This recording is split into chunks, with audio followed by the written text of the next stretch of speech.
That's right, folks. Live here at Free Admissions, this is the Gym Crashers with me, Joey, the Filthy Animal, Bull, Adam, Youngblood, and one and only George Francis.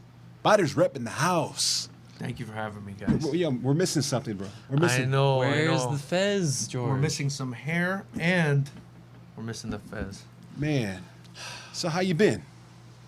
I've been good, man. I've been good. We're back on it. We're, getting ready for Fighters Rep 11.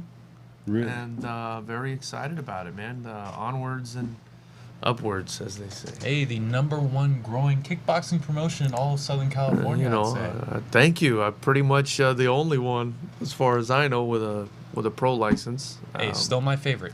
Still my favorite. I love all the fighters there. sure We had a those knee blast at the pads change last real one. It was still an amazing event that everyone should go buy tickets to Thank you, now man. before Thank we you. get Look at those sold out. calluses. Thank you. Thank you. Dude, the last show, my first time ever going to a Fighter Rep show was a couple months ago, I believe. What did you think? It was honestly front row, ringside, in my suit, looking all fancy, looked like I was like the boss. The bull. But the boss over here, right? But I enjoyed myself watching the thrill of just people going crazy. The crazy, was it 8-second knockout from Mike Yep. Khalil Silva. Phillips. Yep. Oh, and watching just like old school guys going at it, and then watching the crowd just going nuts. And then the crowd, you had a lot of almost like, honestly, you had people that fight in the MMA world now in Right, the crowd. right. The I saw audience Jason laughing. Ellis there. Like, I was just like, oh my God, that's Jason Ellis. Like, I've watched that guy for years. Yeah. It was amazing, and I enjoyed myself, and I can't wait to do the show again in November. Thank you, It's man. going to be Thank nuts. So people, check out his site, buy the tickets. It's worth it. A big stat card, and I've already seen the card already. It's just going to be nuts. Some incredible fighters. Like, Thank I you, believe guys. Connor Bracken. Connor Bracken is coming back, OC boy, born and bred, but, up there now with Johnson on the Wooden Man's team, legendary Johnson on Fairtex. That's where he trains at. And he's actually fighting a guy I'm really excited to work with for the first time in Tyler Smith out of Classic Fight Team. Shout out to Classic Fight Team, For one of the sure. better Muay Thai gyms around. One of the best gyms in the world. I mean, that's where TJ Dillashaw gets his work in, and so many others. Big shout out to Tyler Wombles. I mean, one of the best coaches in the game. So I mean, We've you've had got many of fighters on this show. for that sure. gym. So you've got a gym like that going up against Johnson on Fairtex's gym in that fight. On the main event, we've got David Dynamite Pacheco. He's taking on Andrew Wynn, coming down from Manny Mancha's kickboxing gym. David, they call him Dynamite for a reason, man. He brings it every time. I'm so pumped about that fight. 170-pounders, so they're not little guys. These No are way. big boys cut Big down to boys. 170. Bracken and Smith, 185. So they're cutting to 185. Proper so 185ers. You could expect them to be about 200 pounds when they step in the ring on November 5th. And we've also got a fight I'm really excited about, open up the pro portion of the card, which is Mikey Two-Raw Shaw, a 7-time amateur champion. He's, just starting out his professional career, going up against a former Fighters Rep champion, one of the highest ranked MMA fighters in the state at the time he won the Fighters Rep amateur title, Roman Puga, a guy whose hands are so crispy, Joey the Bull, that he's already had a pro boxing bout and actually won it by knockout. Wow. So he's an MMA guy who decided to have a pro boxing bout and won it by knockout. The last time I had crispy hands, I had my hands deep in a bucket of fried chicken. The thing too with Roman, he's a phenomenal jiu-jitsu guy too. Yeah, he He is. came to one of our tournaments and hit a flying armbar on a legit purple belt. Yeah. I mean, it was a straight up flying armbar. It was a team competition, but the guy that they subbed, that team still won the entire thing. Oh, I remember that. Oh, wait, But yeah, Roman I still- remember. Still got that one dude. Yeah, Roman's a beast at jiu-jitsu. He was a pupil of Joe Camacho, may he rest in peace, and just a very high level combat sports athlete all around. So I'm over the moon about this card and the amateur talent we have on the undercard. You guys, I mean, Gabriel Silva coming back to fight Vincent Familari God. for a West Coast IKF title, to see who the man is on the entire West Coast of the United States. Pretty happy that I was able to negotiate a West Coast title with the IKF. I don't think anybody's done that. It's vacant, so I know nobody's done that. Nice. We've got Khalil Silva coming back, facing a very tough Turkish fighter in Melo Pamuk, who's got more experience. But of course, Khalil Silva, the son of the GOAT, also the son of Highlight Anderson reel Silva. 8-second knockout. Go check it out on YouTube. Got an 8-second knockout that went viral, and so much more talent on the undercard. I mean, we've got Luis Moreno coming back against Joshua Toro Jenkins from Blitz Muay Thai. We've got Fight Solutions HQ, Fabian Hernandez having a rematch against Gustavo Flores, also out of Blitz Muay Thai. I mean, there's just so much talent on this card, you guys. One of my best friends said, "You have a new subscriber." Thank you so much. Much appreciated. Thank you. I you. wish this guy could be on one of your cards. Who is it? It's my buddy of mine. I grew up with him. His name is John Hosokawa. Only problem is he doesn't live here. But I mean, this guy's history of fighting is ridiculous. Well, we've flown in fighters before, so have them contact us. But I'll tell you, folks, buy your tickets. Like I said, last event I put on everything. This last event I went to, it was just total stack, fight after fight, great entertainment, music playing. The crowd was going wild. I mean, I got free popcorn. I mean, it was nice. But I mean, honestly, and just the whole arena, from the card girls to the just everything was awesome. If you want great entertainment, hit this guy up. Buy your tickets now. It's gonna be wild. Appreciate that, Joey. Thank you, man. One of the best live events you're gonna not want to miss out. It was an amazing time. I was very lucky to get to work camera operator. Oh man, I was very lucky. And as well. Hopefully this time you're gonna see me slipping some more punches this time. Shout out to Luis Moreno in that fight. He was very lucky. It was Oh a very my close call where I God. almost got caught on the temple. So watch out. And big shout out to you guys and to Robert as well. I mean, you guys did a fantastic job with the live stream and everything else. So I appreciate you guys, and I love working with you guys, man. Like I said, so much personality, so much talent. It makes it all the better. So, the day of life of you, say you're not worried about stacking the next fight coming up in a couple months from now.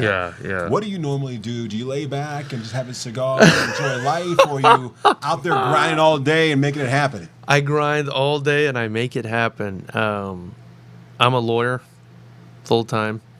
I do this Fighters Rep Promotions full time. I have kids. My son plays baseball. Now they've asked me, basically they just call me coach now, even though I didn't sign up to be coach. So I got a full plate.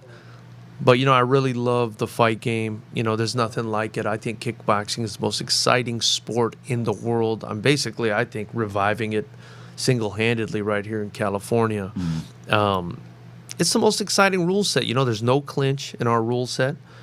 If you're hurt, if you're tired, you got to fight your way out of it. Yes. And at the same time, despite the fact, and, some agree and some may not, but despite the fact that there's no clinch and it's nonstop action, 3 3-minute rounds, it is 3 3-minute rounds. So I feel like the longevity of the fighters is always going to be better in our sport. They don't have to train jiu-jitsu and wrestling and roll on the floor and hurt themselves as much. It's not Muay Thai where they're getting hit with elbows and too many knees. We allow for, I think it's like one knee off of a clinch once in a while, but and there's no kicks below the shins either. So it's like pure striking.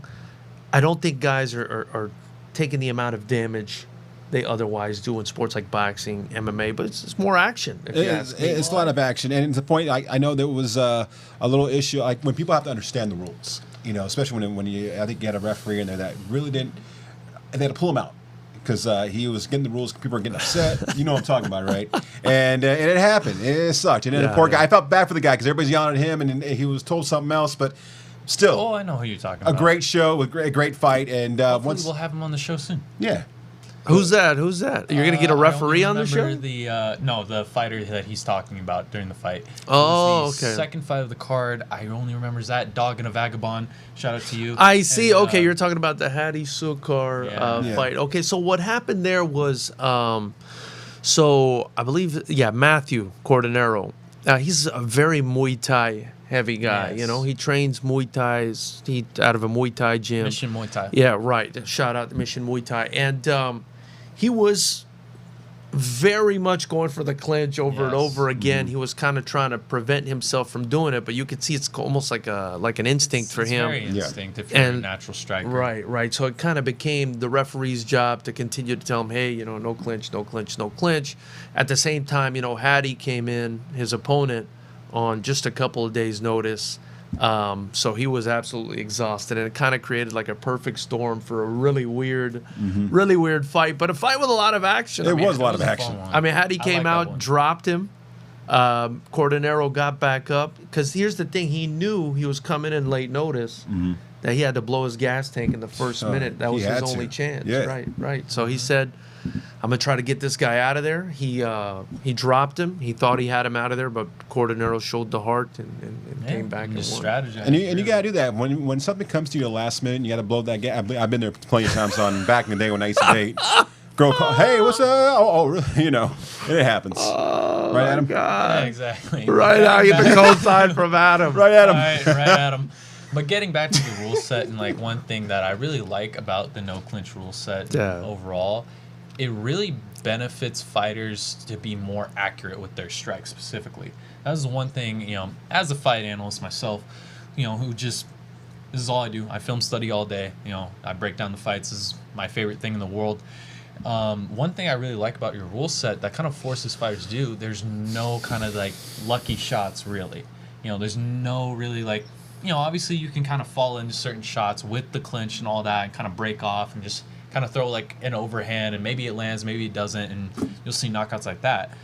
When there's no clinch and you just have to be very precise with your strikes, you know, fighters get a little bit more strategic and they have to kind of play that chess match a lot more.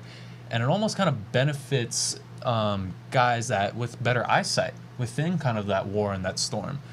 Specifically, I want to say going back to the second fight on the card with Luis Moreno and the other fighter as well, Jonathan Montoya.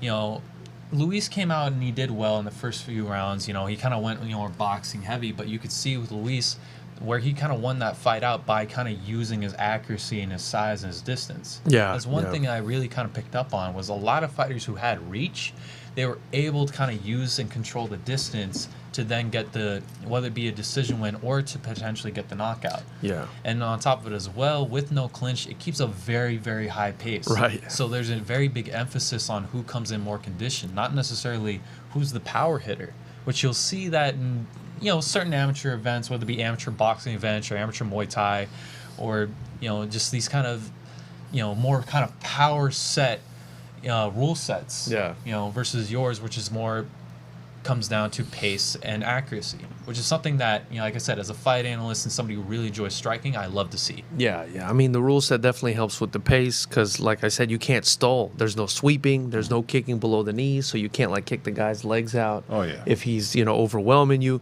you kind of got to fight your way out of it. There's no clinching. There's no holding. So it definitely makes for a lot of action, and like you said, conditioning is very important. But it is 3 3-minute rounds, so even though conditioning is important, that 3 3-minute rounds, you know, kind of also forces guys to go out there and get it. You know, you got to go get it when you only have 3 3-minute rounds, you know? Of course. Yeah. Got a question, George. That's- By any chance, are you familiar with this place? Of Garden Grove Muay Thai? Garden Grove Muay Thai, no. What about the instructor? Is he familiar at all? I see a picture of Goro. Was that Goro? This guy right here? No? I don't know who that is. Oh, okay. Why are you asking me this? Well, I got a story. That's And the not reason why Goro. I That's asked that- Sagat. That's the reason why I Sagat. asked that because I know this guy was on your card. He fought Bolton. Oh, see. Yeah, that's CJ. Okay, He's well, working with them, so I figured, you know, maybe you I would see. know. I see. I don't know him. I need to get to know him. Shout out Garden Grove Muay Thai. Hit me up if you guys are interested in kickboxing. But CJ, yeah, CJ is there training. I'm sure he's cross training. CJ goes everywhere. CJ is a real savant of the fight game. I mean, my understanding is, you know, I've heard someone refer to him as an anomaly. The kid kind of taught himself the basics, but at the same time, he's got a fantastic coach in Cody Sessions. Shout out to the Squirrel. Yeah, the Squirrel. So, you know, Cody, all of Cody's fighters, I mean, from what I've seen, guys that work with Cody seem to have pretty good striking. So I think that's his base is Cody. But I know he gets around. I've seen him at LA Muay Thai before, and now I'm seeing him at Garden Grove. And that's what these guys do, you know? The story goes, a friend of mine, maybe more like a work acquaintance, but like the kid, a little awkward, out of shape a little bit, but not too bad. You know, kind of young, maybe mid-20s. Decides that he wants to learn Muay Thai. Went to Garden Grove, Muay Thai. Just watched a little bit. He's, you know, English is his second language. Has a heavy Vietnamese accent, and he's a college graduate. You know, he's pretty smart, but he's a little robotic. You know, and he's not as athletic, but he's interested. Goes into this guy's place. Decides, hey, I want to watch. Is that okay? And I'm thinking about joining. I want to see how this goes. So the coach decides to, you know, tell him, why don't you jump in my class? He goes, no, I'm just here to watch. And, you know, after a couple times, he goes, no, just come on, join in. So the guy says, okay, I'll join in, right? Finishes the class, and then the guy asks him for the $20 drop-in fee. Oh, my And God. he was like, wait, what? And then he was like, you know, and it got kind of awkward, and I guess like that was just the thing. I just wonder who he was, but there was a misunderstanding that he realized that there was a $20 drop-in fee, but at the same time, he was there just to watch. So I was just wondering. So I saw CJ on there. Thought maybe, you know, my friend's a little robotic, like I said. Yeah. And kind of, he moves slow, but he's not a dumb kid. He might seem that way, but he's not. He just moves. He really has to think he has to translate in his head our English into his Vietnamese, and then. You know, it takes a little while. So he didn't know there was a drop-in fee until after he took the class? Wow. Yeah. Well, I was just wondering if he ended up- That's just good business. yeah. You know, there's It happens sometimes like that when you go to certain places where they give you massages. And they ask you later. You have a you're That is for Gym Crashers After Dark. are you a little caliente right now? No. Well, Can someone take this guy? baby, when I get home tonight, you better get ready. Someone needs to take care of this guy. It's not Taco Tuesday, but it's gonna be Taco Thursday. You know what I mean? Oh my goodness. All right. Extra cheese. Extra cheese. Oh, Hattie's watching. Hattie Sodar, what's Hattie. going on, young man? You know, Hattie comes from an interesting background, you know, and that's part of the reason I love being here in Southern California now. I mean, I'm a Miami guy. You know, we have our diversity, but I'll say as diverse as it was down there, it's not like this. Hattie, if I'm not mistaken, was may have been born in Jordan, but he's of Circassian ancestry, which are, you know, a lot of these one of these countries in the Caucasus where, you know, Habib and a lot of these other guys are from. And the interesting part about that is, you know, a lot of these people have a history that I don't think a lot of people in the Western world understand. But they have a history of being used as like warriors in the region. Yes. So, like, you know, you look at, I mean, for example, I believe when the like Mongolians during the Second Dark Age were like trying to take over Europe again and stuff like that. I mean, these were the people that were enlisted by the empires in, you know, the Arab world and Egypt and stuff to protect the region and to prevent that conquest from happening. So, I mean, these people have a long history of fighting. And, you know, I think that's why you see so many of them in MMA, you know, guys from Dagestan, guys from these Circassian, these it's very, they have a very long history of being warriors and mercenaries and things like that. I'm sorry. I had one of my cousins. She's from Florida too, so that's where they live right now. So she lives in Homestead by Miami. Okay, So she's a big it shout is out. one of them. It is one of them, Cynthia. But let me tell you something, Cynthia. I'm born and raised in the county of Dade, and I even have to concede. I've never seen as much diversity as I've seen here. I mean, we've got like just if you look at the guys that fight for us, right? We've got Khosrow Sadarov, he's from Azerbaijan. We have Hamza Trad, he's from Syria. We've had, you know, kids from Vietnam. You know, we've had kids from Thailand. You know, I have Cambodian coaches and fighters. I think I met a and very nice Filipino boy. Right, So- right. I mean, tons of it. Crew Rod is Filipino. You know what I mean? We have, of course, all the Latin American nations represented. Even you guys had the heavyweight that he was our champion. His name is Daniel Arpajon. Daniel Arpajon is half Cuban, Yeah. half Oh, I didn't Mexican, know I that. believe, right? Yeah, I know believe he's so. half Cuban. Yeah, because I think his family are from Florida too. And I remember the first time actually, going to that's Florida, and I went there like I don't know how many years ago. I went to go see my cousins. Yeah, They all yeah, live down yeah. there, right? So they took me to Miami. They took me to Homestead. So I went to all the restaurants, some of the fast food joints. A lot different from here. Miss because- my Cuban food. I'll say Oh that. man, that dirty rice, the plantains. Oh, I man. missed that. When I went out there, I was eating like a king. That's everything to me, man. and enjoying that like Florida life and smoking the nice cigars and going to Miami by the beach and looking like a beach whale myself at the time, But it was beautiful. The women were beautiful. It was just it was. It no, was the awesome. women there aren't messing around. Oh, they'll cut off your shit. Yeah, they will cut you off. He'll cut you off. But my cousins are crazy. They're half Cuban. All my cousins are half Cuban. Nice, so nice, yeah, nice. they'll cut you. Is that where the craziness comes from, Joey? No, the craziness comes from the Apache side of my family. I'm Apache, Aztec, from my dad's side. Wow. My mom's side, they're Tongva and Cherokee. So Tongva That's true. and Cherokee. Joey will Oh. predict the weather very correctly. Like out of nowhere, he'll just Wow. be like, "It's gonna rain on this day," and I'm like, "No way, man! Nah, it ain't gonna rain." And it rains that day, and I'm like, "How did But you anyway, know?" Hattie, I think Hattie's still on there. Hattie, correct me if I'm wrong, but yeah, I believe Hattie's lineage has a tremendous warrior culture, and as do a lot of those countries in the Caucasus. And it's funny region. you say that because even watching the Olympics that just passed by, I'm watching some of these guys that are wrestlers. Oh yeah, And from they're these killers. countries, Yeah, they're killers. It's yeah. it blows me away because a lot of people that are ignorant don't think about, oh well, these guys are not competitors, but dude, these guys are strong men. Yeah, A lot of these yeah, guys yeah. are from the Middle East or in that region are killers. They're warriors. Yeah. They're living Tough you know, people. it's up in the mountains. It's crazy. It's a harsh environment, and Yes. they love combat sports. They love competitions. Yeah. But it's it's kind of like in boxing. How well the Mexican and the Mexican American fighters have done. I mean, this is kind of their culture. Kind of seems Of to course. go towards MMA and stuff like that. So. And you see it slowly come up. A lot of Mexican fighters are actually moving to MMA now because Right, boxing's so right, right. saturated with so many fighters. So you know what? I'm gonna just go drop somebody in the cage and choke them out and beat the crap out of them. And Yeah, not just Dana MMA, White, but kickboxing And too. kickboxing too.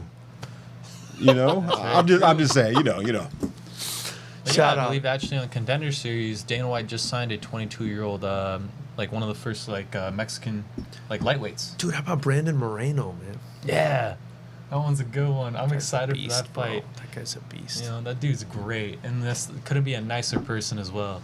Yeah, I like Brandon. He's cool. How can you not root for that But guy? I'm still rooting for Alex Perez.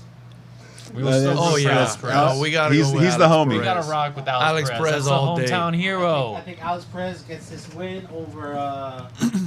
He's fighting Matt Who's he? Schnell. Oh, he's fighting Schnell? Yeah. Matt Oh yeah, he'll beat Schnell. Beat Schnell, then get into that mix. Maybe one more or. Yeah, I I gotta believe, go with though, Alex it's- Perez, man, because not only is he a local guy, but he's Timo Yama, man. Yeah, of course. Shout out Timo Yama too, man. We got to see though how the flyweight title plays out because I believe it's the trilogy match between Figueiredo and Moreno next.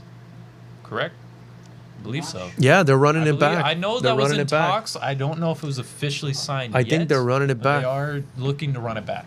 Yeah, because I saw Moreno post something about it. I remember seeing it through some Instagram page, whether it be one of the news sites that I Yeah, follow. yeah. But yeah, it's definitely within talks. I don't know if it's finalized yet, but that's going to be an exciting one. I got Moreno on that one though. Oh yeah, after that last performance. Yeah. And especially too, like the camps and the people he's been working with, like he had some time over. I think Canelo's camp. Oh. He's been training with Valentina. Like he's been, his level and like where he's at and the like level of training partners he's been with, they gotta push him. Plus, we're dropping NFTs of Brandon. We're also dropping NFTs. Nice. And a tease, new thing to me. Am Hey. I the only one that did you guys ever play that video game? I'm really showing my age and my geekiness here, but did you guys ever play Dead or Alive? Yes. The Yes. fighting game? I played both, the ones plus the girls in the bikinis. They had they're like at the beach. Of course you did. The volleyball. Yeah, and I go, Bro, how come every time I see Valentina Shevchenko fight, I think of like those badass women from Dead or Alive? oh yeah. I can see that. Because she fights like a She's literal such video a game character. badass. Yeah, no, it's not even like that's why. Because it's like too perfect to be real the way she fights, I'll man. pose you an even better question. Have you ever seen anybody like go back to the Caitlin Chukagian fight? She will kick the Vaseline off her nose. Yeah, no, it's How do you she's be outrageous, that accurate man. with a spinning wheel kick? You kick the Vaseline off someone's face. right. And we were just talking about, that region. She's from Kyrgyzstan. Yeah. She's from Kyrgyzstan. So And has multiple degrees and speaks 7 languages. She's incredible. She's real life Black Wow. Widow. she's incredible. And when she does that spinning thing, I'm just like, wow. I almost want. I mean, it's weird. I want to kick Vaseline off of me. Right. I almost Yeah, want her right. to beat me up so I can just like see her do that spinning thing and just be like, okay. Big old gob right here. That's how I want to go. That's how I want to go. I Yeah, want just go Valentina, out, just Valentina Shevchenko to take me out. That's how I want to go. That was an exciting past card as well, too, at UFC 266. I'm not saying he knows what I'm talking. Oh man, Keep that Joey, Jim Crashes hey After Joey, Dark again. Joey, I'm not saying. Joey Caliente, Yeah. the bull right over here. Yeah. But that was an exciting UFC 266 card. I gotta ask, did you guys catch it? We had the return of Nick Diaz, and then arguably one of the greatest featherweight title fights of all time. I was losing my mind when I was watching that, especially how deep that guillotine was on Volk. I had no idea if he was gonna get out or not, and he somehow made it out. And to make it to the 5th round was incredible. I believe Brian Ortega's absorbed about 566 significant strikes in his last 3 fights. Jesus. The man will not go down. Again, going back to the Mexican-American heart of fighters, it's just incredible to watch. I've never seen anyone that durable. I'm just gonna go ahead and say it, man. I've never seen a human being that durable. I mean, the punishment he took in that 4th round, when Volkanovski was on top of him, absolutely unloading on him. I would have stopped the fight. I would have stopped the fight. But then he comes back out in the 5th round. I thought he was a corpse. He comes back out in the 5th round and wins.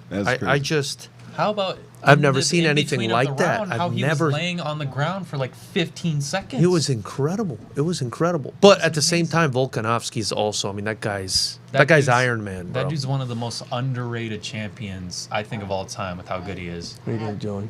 I could not believe that 5th round Ortega went after like that. I thought he was already like. I thought he was dead, I dude. thought he was I done. thought he was dead. I thought he was turns done. Around, and he just starts 30 seconds left, and 40 seconds he's going ham on backing Volkanovski up. I mean, of course, this is what we're all gonna say. It's like, why the fuck not in the 1st, 2nd, 3rd, and 4th? Where's that? Like, maybe this would have been over if you did that. But Well, the Mexicans have a saying is take it easy, take it easy, Take it easy. take it easy. Then at the Take end, it easy. mira carrón, pa, toma, gumimis, I win.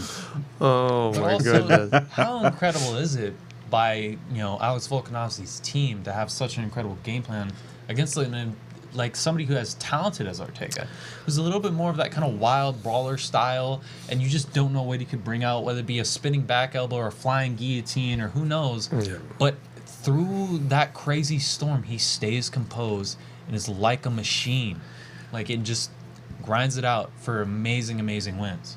I think the guys in Australia, New Zealand are just at a slightly higher level than the rest of us at kickboxing. That's what I'm thinking. When are we gonna see some Australians and New Zealanders, George? I hope so. But Hopefully. I do think they're doing something over there, and I do think that's what kind of separates Volkanovski from and it's what separates Adesanya, and it's Game plans. It's drinking that koala blood. it's not just that. They're It's- striking, man. It's the combination of Thailand. It's the travel between back and forth. That too. The That too. collaboration between Thailand, and there's a history between New Zealand, Australia, and Thailand. And Volkanovski, man, Yeah. was at one point like a 215-pound rugby player. I mean, that Yeah. guy's pure explosiveness and power. For him to cut down to that weight and maintain the power and Undefeated at speed that he featherweight. has, Yeah. that You know guy. who also was a really big dude and was a power lifter? Henry Corrales was 225. Henry Corrales was 225. Yeah, lifting. Like, he Wow. was just a bodybuilder. Well, you can tell he's strong as shit. That guy looks strong. He came in here Strong, and strong that man. was heavy. He was heavier than me. I think I was here at that show. No. Like Wasn't I here? when we first started training? Yeah, you were here, one of them. But when we used to train together, There's a point where I think Henry Corrales was like 3 pounds heavier than I am when he first started. Wow. There was a point, as Robert informs us viewers, there was a point where Henry Corrales was bigger than Robert was at one point by 3 pounds. Wow. That's big. And that was Killer Panda days of Robert's day. That's crazy. I couldn't be sure, but I just remember them saying that he used to be 225. So going off that, when I seen him, if that was his weight, then he was 3 pounds heavier. The hell was he? A linebacker? Like, I don't know, but he was big. He was eating a lot of Damn. tortas I could be whole wrong, lot. though. on a date. It could be bad information for someone, but that's my recollection. Oh my God. oh wow! But getting back to the event of Fighters Rep. Oh man, I can't wait. Things like we're just excited. I can't Thank wait. you, We are guys. so Thank you, guys. excited. You know, again, get your tickets before Now- they sell out. Now, can you throw ticket prices out, or is it right now there's Yeah, still... yeah, no, just go to FightersRep.com. They're available right now. They're already selling, man. No, is there like a VI? Because last time I went there, I noticed there was some VIP sections. There are some front VIP rows, tables, back yeah. rows, stand. You know. I mean, what's We changed it up a bit. I mean, the Okay. general admission is $50. That's the lowest price ticket, and then the VIP table, it's $1,000 for a table of 8 people. And there's a 1 bottle minimum there, but it comes with bottle service. It's a really good time. It's a great table too. I mean, it's right next to the ring. and the secret is, I'll be giving you the bottle service in my little outfit with the flares dancing. And if you want reserved seating, it's the first 5 rows.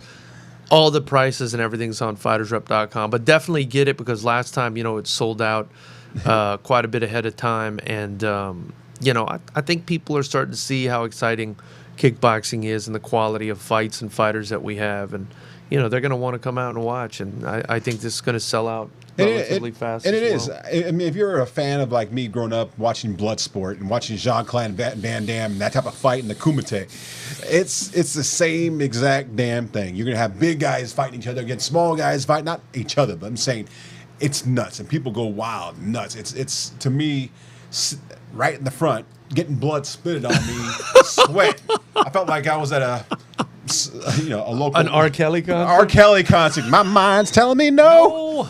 But now he's locked up forever. And if, I guess to relate to my generation and more of our European viewers, if you're a fan of like things like Glory or other Right, kickboxing right. promotions that were around, this is the one you're going to go to if you're in the Southern California You're so area, and European, you're not Adam. gonna miss out. He is. Adam, Damn. you Euro guy. Euro. Right. My buddy said that the Caucasus Mountains, they came down and took India and made the caste system.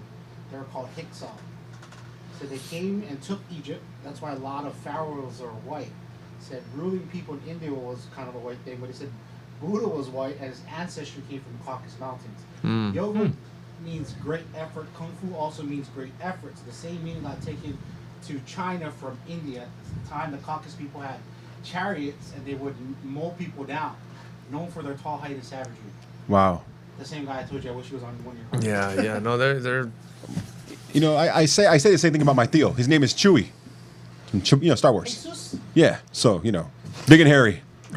I think the way it worked, I mean, there was one guy in particular, I remember his name was Baibars, and I think at some point he became the head of the empire that was in charge at the time of, it was based in Egypt, I believe. It may have been like the Ayyubid or something like that, one of these huge empires that was in charge at the time. And Baibars was of that descent, he was someone from the Caucasus area, and he was like a slave, and eventually, like through the military, became like the ruler. And you could do that back then. You could like rise up through the ranks from a slave to a soldier or whatever. So, yeah, I mean that makes sense that like the rulers of Egypt and some of these other places in the Middle East and North Africa and stuff like that would come from that stock, because they used to use those people as like mercenaries and warriors and stuff. That is one thing I love when you look at, just one thing I love, especially recently, is if you study martial arts history and just the history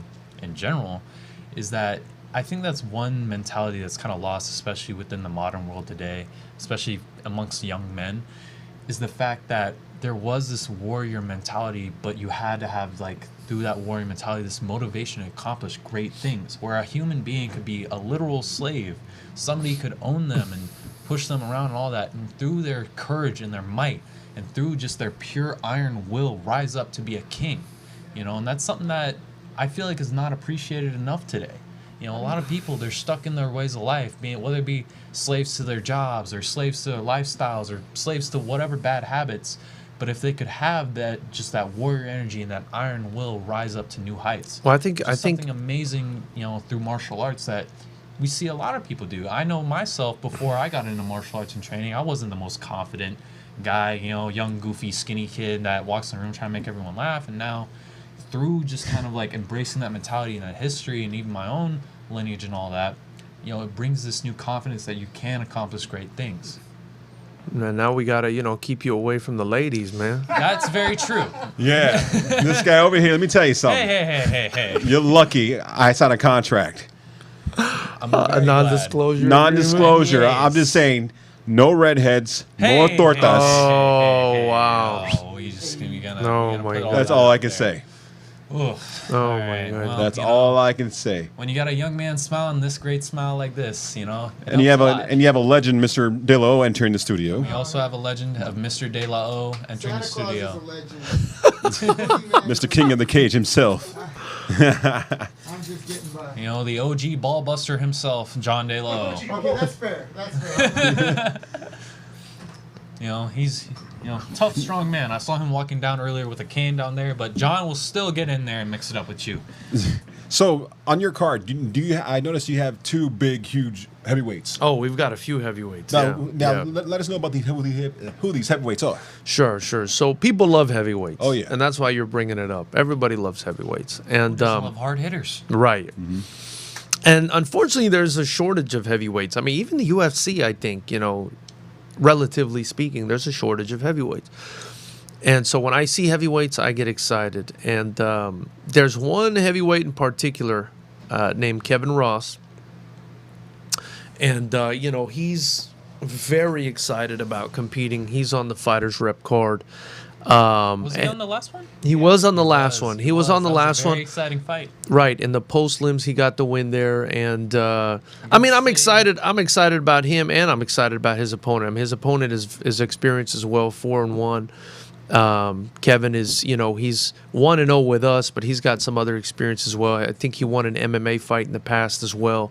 But it seems to me that his wheelhouse is kickboxing, is what he wants to do. And I get excited about it because, again, people love to watch these, big guys throw down. And Kevin is very passionate about fighting, man. And we've also got No Chain Wolfor on this card, another really big guy that's fought for us in the past.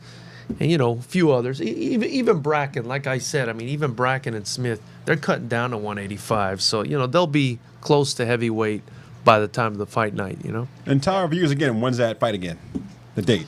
November 5th. Get your go. tickets, FightersRep.com. Kevin Ross is legit. That guy has actual skill, moves his feet, Yeah. great combinations.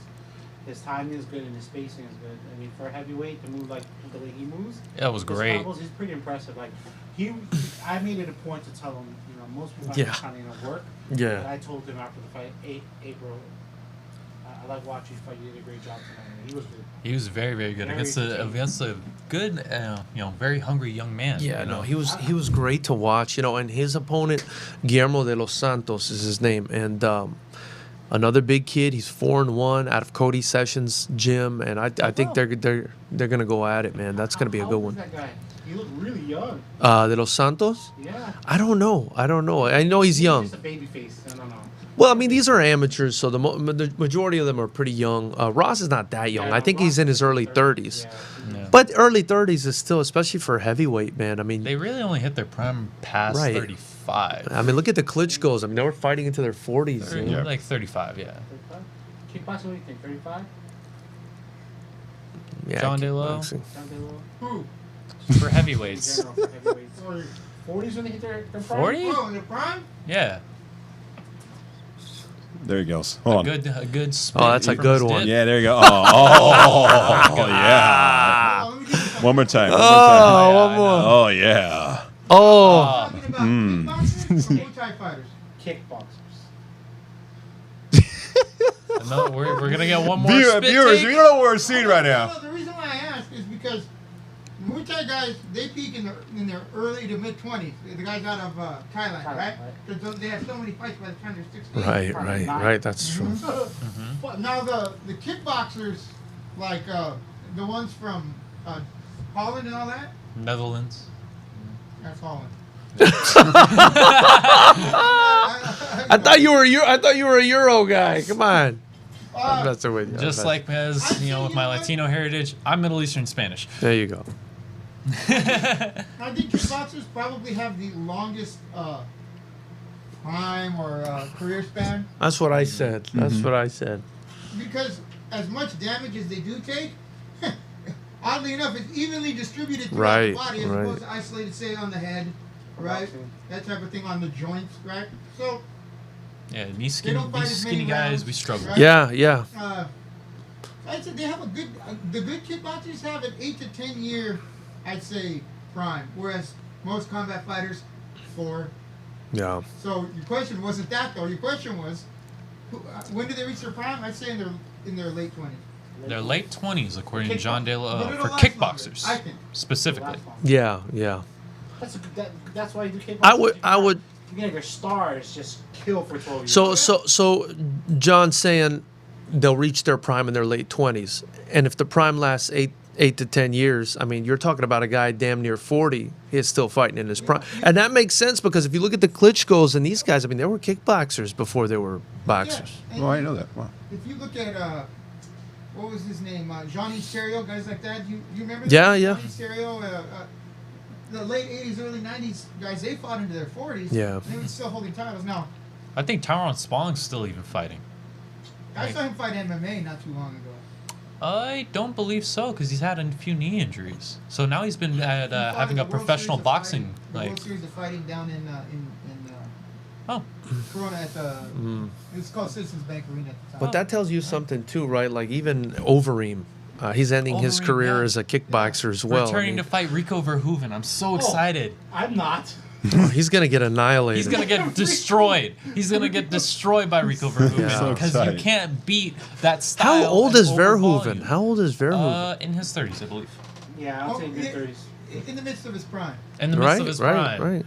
I mean, unless it's Ubereem. Horse meat ream, you mean? Horse meat. It's horse meat. Even he got slept by Better Hari though, man. When he was jacked when he fought Better Hari. Hari though. Hari sleeps everyone, or he gets slept. One or the other. Yeah. It's one or the other. He had a great fight with Jamal Ben Sadiq. Yeah, That one I didn't expect. Like when he pulled out that win. Remember Stefan Lenko? Back to back Oh yeah. spinning kicks. That was Got bad. each other like, oh. It was sad to see Badr Hari when he snapped his leg on the spinning wheel kick. I was sad. He was winning that fight against Verhoeven too. Oh yeah, That's he was. crazy. He was. I would love to see that rematch again, just because from how that fight went, it leaves that big Yeah. question mark. in But the then he kickboxing lost 2 in a fans. row after that. Yeah, that's why I was curious. And So it's I don't think that you're gonna see that unless he starts winning some fights. Yeah. no, but I still think Rico Verhoeven is gonna just continue his reign as the king of kickboxing. I think technically and fight IQ wise, he's just too high level for really any other kickboxing heavyweight that I've seen currently right now. And on top of it as well, just when you're that size, but you can produce that amount of volume, and you keep it just simple, just touch, and keep level changing and keep confusing guys. Unless you're like those big knockout guys, that's a really hard style to beat. Yeah. What was your favorite fighters in K1 days when it was? Me? Yeah. Oh man. Favorite fighters in K1 days. Sugar Ray Cephal. Oh, Ray Cephal Cephal's was a beast, great. bro. Who's the guy that fought Bob Stop? Crow Cop? Hmm? Crow Cop? The one that knocked him out? One guy. Remember Bob Sapp first came on the scene, he knocked him out? Oh, I don't remember. Bob Sapp knocked him out? Rufus? I know Rufus knocked him out. No. The black dude, the bald guy. Ernesto Hoost? Ernesto Hoost. I think it was Ernesto. Ernesto Hoost was good. I like that. I mean, of course, I'm always going to... Peter Cunningham. With Mark Hunt back in the day. Mark Hunt was great. Mark Hunt. Same here, Mark Hunt. Mark Hunt was Hunt. great. Later but on, I kind of like the... Oh, actually, my favorite of all time was, what's his name? He was in the UFC, didn't do very well, but... Gokhan Saki. Yeah, Gokhan Saki was my Gokhan favorite Saki of was all time. great. Of all time, He only knew one American word, and it was fuck. Turkish. About him. Turkish. Gokhan's Turkish. Yeah, I know Guido was really good too. Oh, Gita was great. Peter Ertz. That Peter guy was an Ertz. animal. The lumberjack. That guy's Yeah, an that guy was animal. great. Oh yeah, and then what was the other guy's name too? That was pretty good. Andy Hoover? And yeah, Annie Hooven. that's the axe kick all day. I like Better Hari. I mean, that's just Harvey's your guy. also can't go against your people. I, I mean, like Better again- Hari. What about Remy? He's good too. Jansky? He's good Yeah. too. I mean, he was legendary. You look at mention him again, Tyrone Spong, some of his knockouts. That was scary. Let's go back a little further. Ooh. Let's go to the Dennis Alexio. That guy was a beast. Cheated. I don't care. That guy's a monster. Silver Wallace. Silver Shit, Wallace. yeah, super, Yeah. Benny super the was. Yeah. What about Benny the Jet? Benny Urquidez? Yeah. Oh man. Who's the other guy? Joe Louis. You remember Joe Louis? No. But Peter Cunningham. Sugarfoot. I met him. He's a nice guy. He's. I was trying to get a couple of his guys on the card. He's still training guys here. And he Oh, hasn't really? aged a day, has he? No, he looks good. He looks good. Speaking of kickboxing, since we have a kickboxing promoter, and John has brought this question up a few times on our show, have you watched any of ONE FC's Muay Thai division, and what is your thoughts on their use of small gloves? And how you think it changes the game? And the cage. And the cage And they as don't go well. into the ropes the same. And Yeah, cage Muay Thai with small gloves. What is your thoughts and opinions, George Francis? Well, if I prefer the boxing gloves, the regular 10 or 8 ounce gloves, and I prefer the ropes because I think it's a better field of view. It's easier to watch than a cage. I also don't love the small gloves.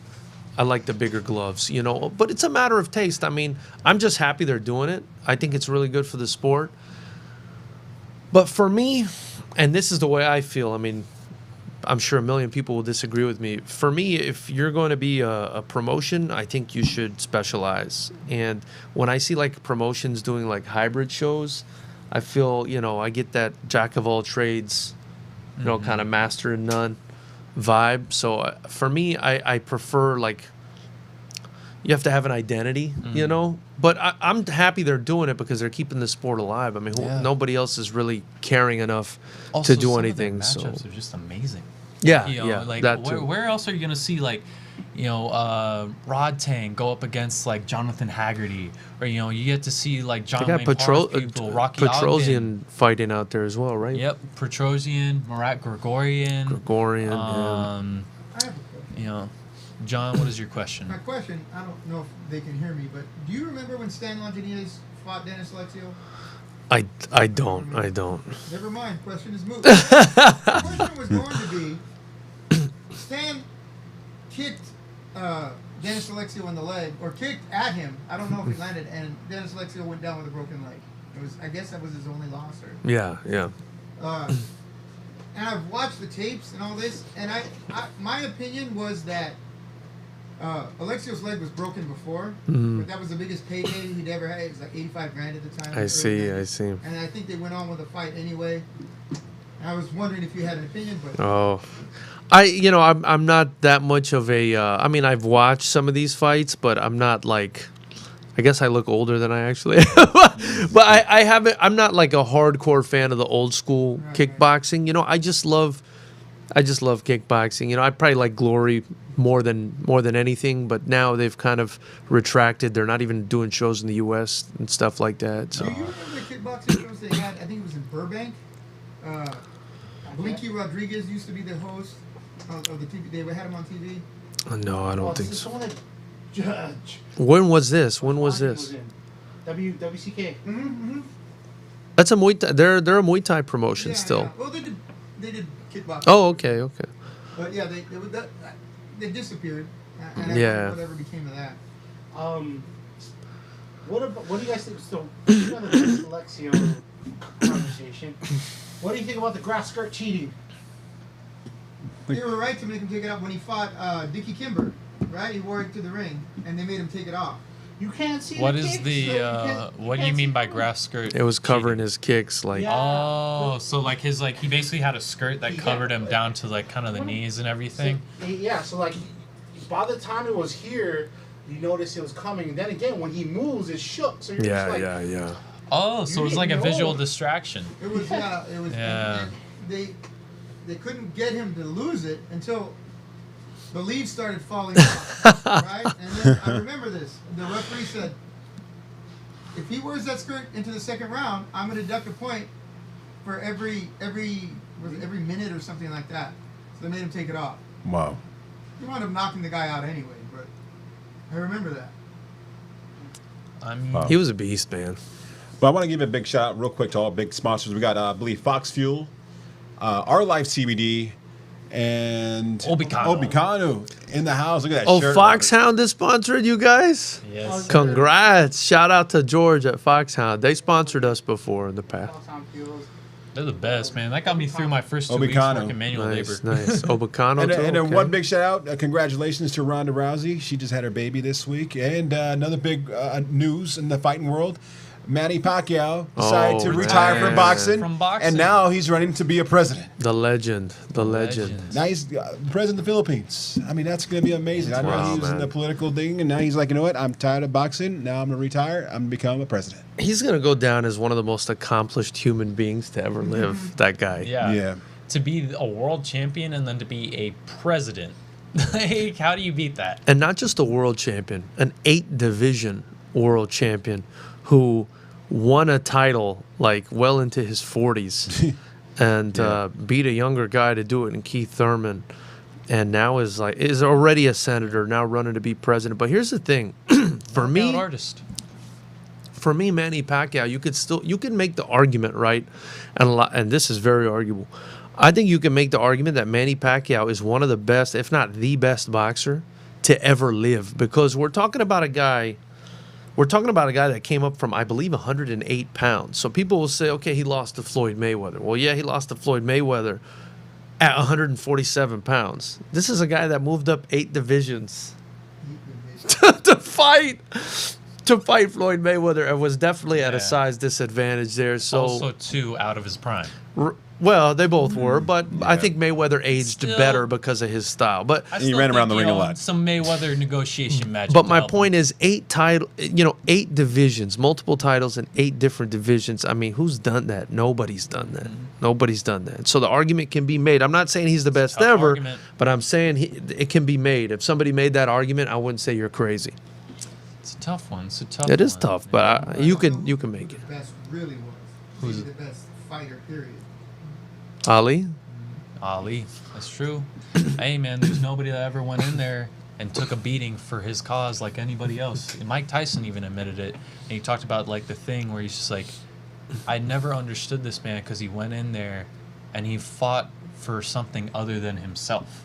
And that is, like, the truly, truly incredible thing about the great Muhammad Ali, that, you know, when I, got into combat sports and enjoyed it, like, I've always looked up since a kid to Muhammad Ali. I'm sure as everyone has. And that is something that really has stuck out to me, is the fact that, you know, even when he had his back against the wall, you know, and you could see it within his fight style, represented his lifestyle, which is something truly, truly amazing, you know. Especially if you go back and you watch some of the history, like when he lived in the cabin and he lived nothing but a very holy and clean lifestyle. I'm actually currently reading his audio biography on audiobook, and it's an incredible story. I recommend it to everybody.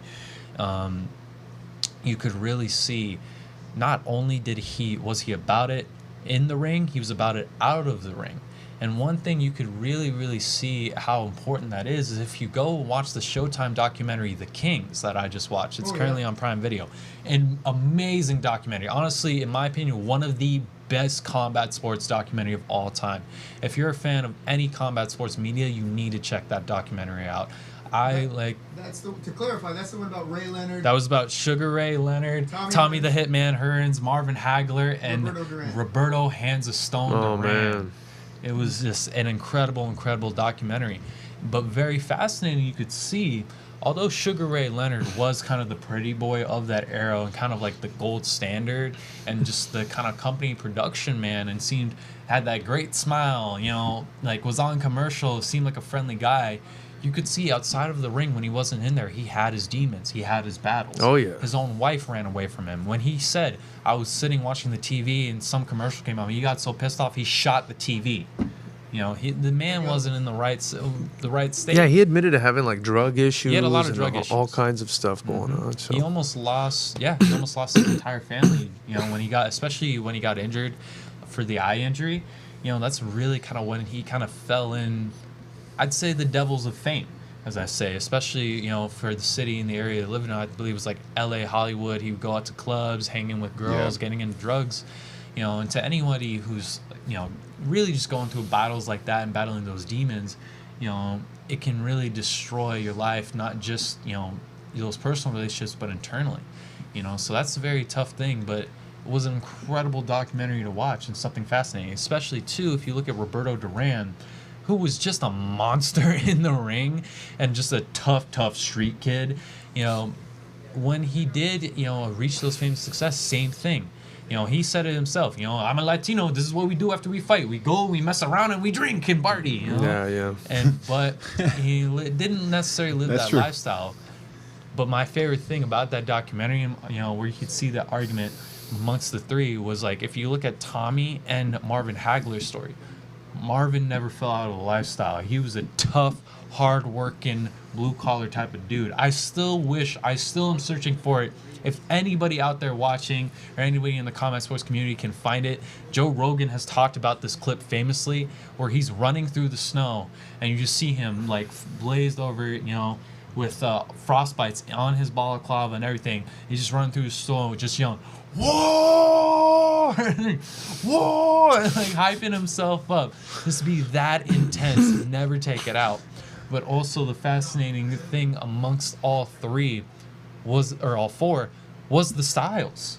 You know, Tommy the Hitman Hearns really wasn't known as the Hitman until he went pro. You know, he used to be kind of more a kind of points long outfighter style. Jab City, yeah. Jab City.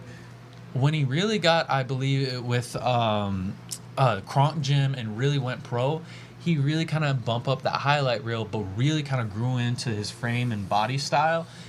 And that came out that right hand in the Hitman style. Well, they teach you to knock people out. I mean, you see that with Tyson Fury since he got with Sugar Hill Stewart at Kronk. Yeah, I mean, you see him go from a guy who was more of a boxer to finishing Wilder at the last fight. I know. And speaking of boxing, John, we're talking about Tyson Fury and Beyonce Wilder. Beyonce Wilder is John.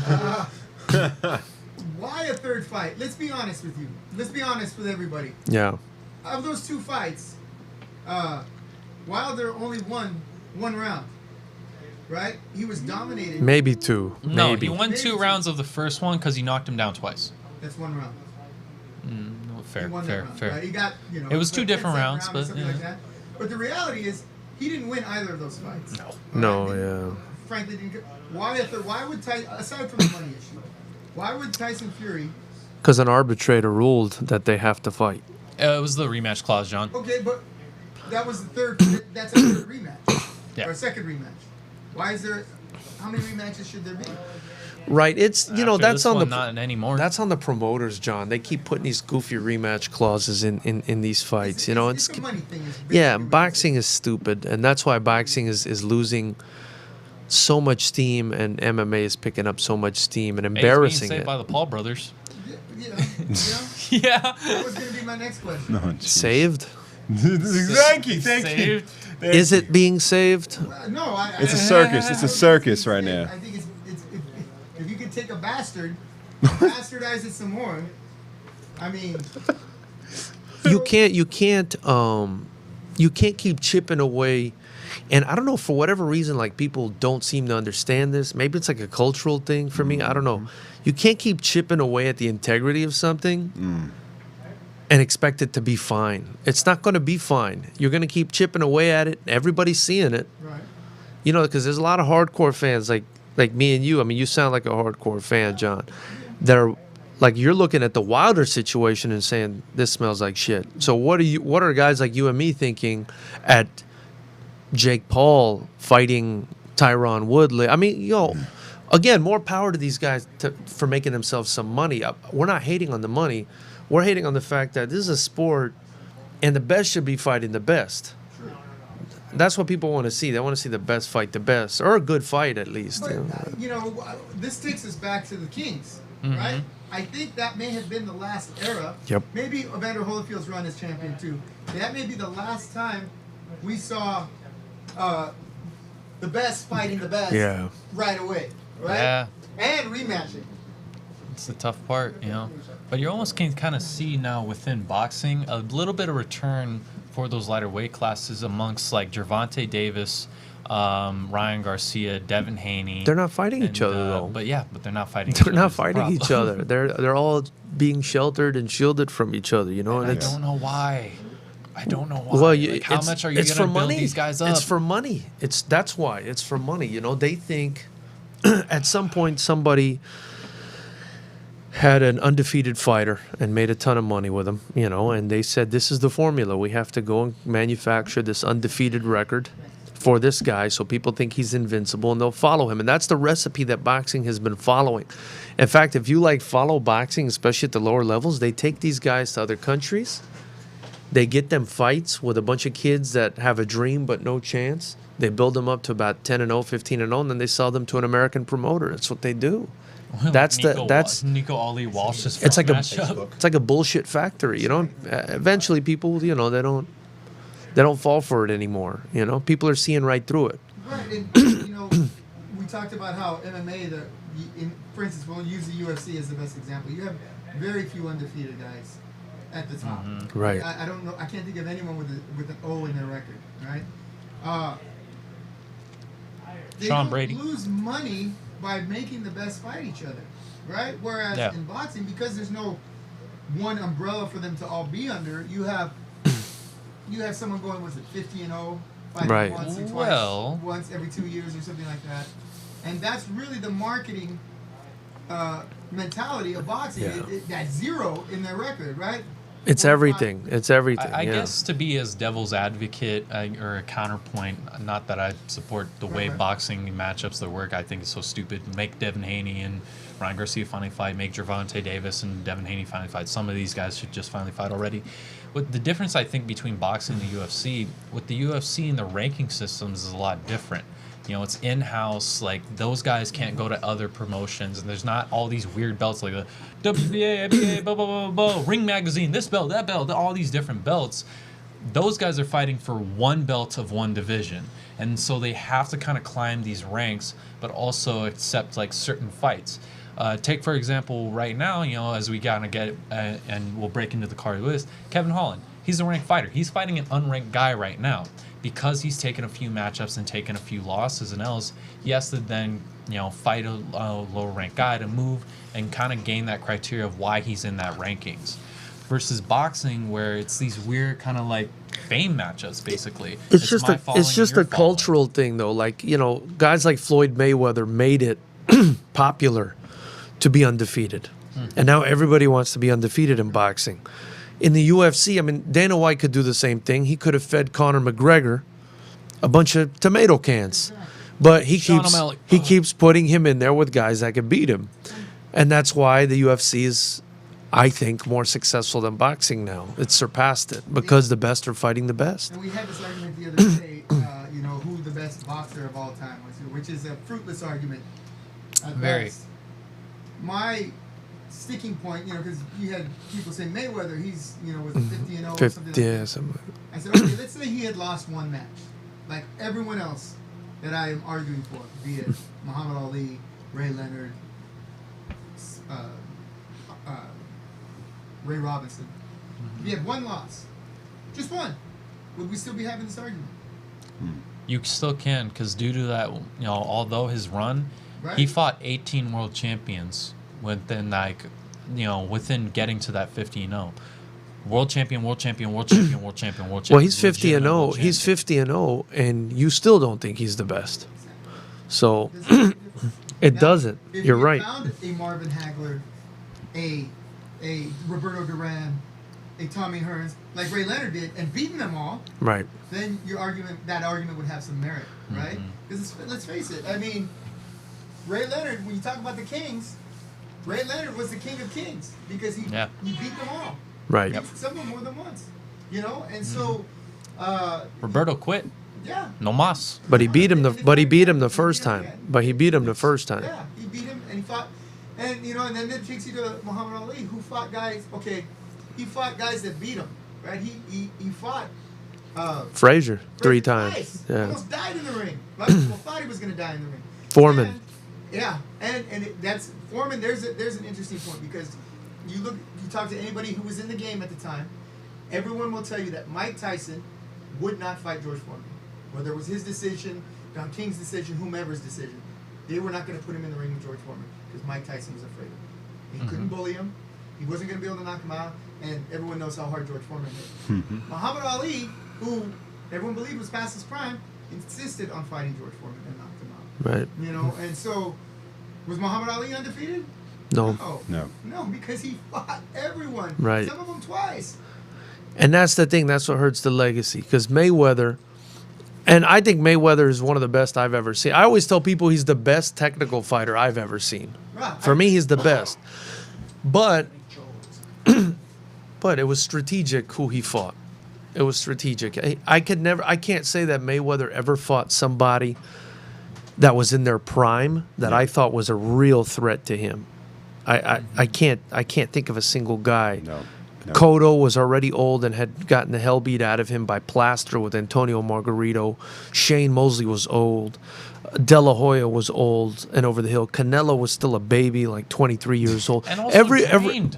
Right. Trained. The Pacquiao fight happened 5 to 7 years too late. Yeah. Damn near a decade too late, in my opinion. So that's not just Mayweather's fault. That's boxing. Now, I know we're talking boxing. I know we're running short on time because we got another show happening right now. So, hey, can we throw that flyer up, because we're gonna have to talk about his fight, and we're gonna end the show from here because we're kind of going over time because we got a show coming up called the Royal Ramble, and that guy talking John DeLo will cut our heads off if we're not out of here in the next 10 minutes.